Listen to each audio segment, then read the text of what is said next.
B P ಸಮಸ್ಯೆ ಇರೋರಿಗೆ ಒಂದು ಹೋಮ್ ರೆಮಿಡಿ ಅಂದರೆ ಇದರಲ್ಲೇ ನಾನು ಬಿ ಪಿನ ಕಂಟ್ರೋಲ್ ಮಾಡ್ಕೋತೀನಿ ಅಂತ ಮೈಂಡಿಗೆ ತೊಗೋಬೇಡಿ.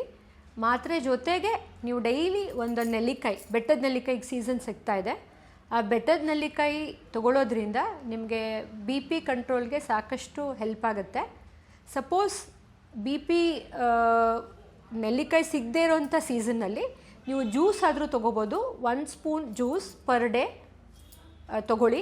ಅಥವಾ ಪುಡಿ ತೊಗೊಂಡ್ರೆ, ಅಂದರೆ ಈಗ ಜ್ಯೂಸ್ ಬಿಟ್ಟು ನೆಲ್ಲಿಕಾಯ್ದು ಪುಡಿಗಳು ಸಿಗುತ್ತೆ, ಅದನ್ನು ನಿಮ್ಮ ಚಟ್ನಿ ರೂಪದಲ್ಲಿ ಅಥವಾ ಮಜ್ಜಿಗೆನಲ್ಲಿ ಹಾಕ್ಕೊಂಡು ಆಮ್ಲನ ಡೈಲಿ ಯಾವುದಾದ್ರೂ ಒಂದು ರೂಪದಲ್ಲಿ ಸೇರಿಸ್ಕೊಳ್ಳೋ ಮಾಡಿಕೊಂಡ್ರೆ ಬಿ ಪಿಗೆ ಕಂಟ್ರೋಲ್ ಆಗೋಕ್ಕೆ ಹೆಲ್ಪ್ ಆಗುತ್ತೆ.